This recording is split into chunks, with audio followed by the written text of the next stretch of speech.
Which is the result from attraction between oppositely charge ion. जो oppositely charge ion के दरमियान जो attraction के नतीजे में जो बॉन्ड बनता है तो उसको क्या नाम देते हैं, बेसिकली वो आयोनिक बॉन्ड होता है, याद रखिएगा। It is in between ions. अगर ये भी सवाल बाज का आता है कि मेटल और नॉन मेटल के दरमियान जो बॉन्ड बनता है, मेटल और नॉन मेटल के दरमियान जो बॉन्ड बनता है respected students between metal and non metal, वो भी कौन सा होता है, वो भी आयोनिक बॉन्ड ही होता है। एक्चुअली मेटल की जो डेफिनेशन होती है, मेटल क्या करती है, इलेक्ट्रॉन लूज करती है जी, जबकि नॉन मेटल क्या करती है, ये इलेक्ट्रॉन गेन करते हैं जी।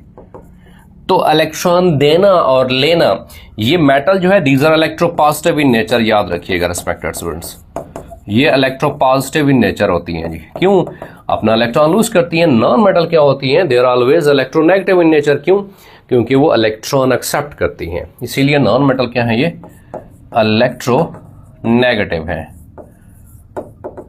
अब यहां पे जो बताया गया है, एग्जांपल बताई गई कि सोडियम और क्लोरीन, और इसमें क्या है, प्योर आयनिक बॉन्ड है जी।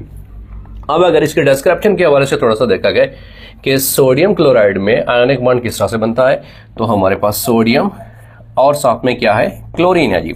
अगर सोडियम का हम एटॉमिक नंबर देखें तो हमारे पास वो होता है 11 होता है, और उस 11 में के शेल में कितने इलेक्ट्रॉन आएंगे, 2, एल में कितने आएंगे, 8, एम में 1 इलेक्ट्रॉन आता है। अब अगर क्लोरीन के हवाले से बात कीजिए, एटॉमिक नंबर होता है 17, तो के में 2 इलेक्ट्रॉन, एल में 8 इलेक्ट्रॉन, एम में 7 इलेक्ट्रॉन।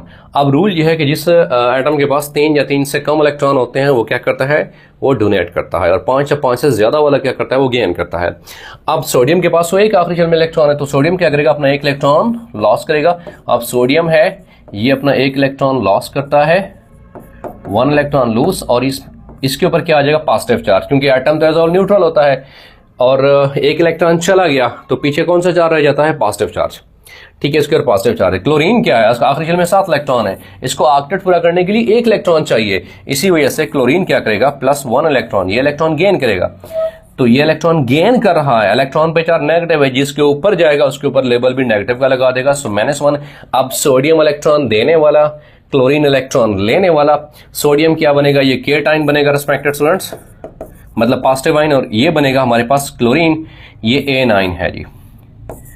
अब जो आयन्स के दरमियान, चार्ज आयन के दरमियान जो बॉन्ड बनता है उसको क्या नाम दिया जाता है, वो pure ionic bond in nature होता है।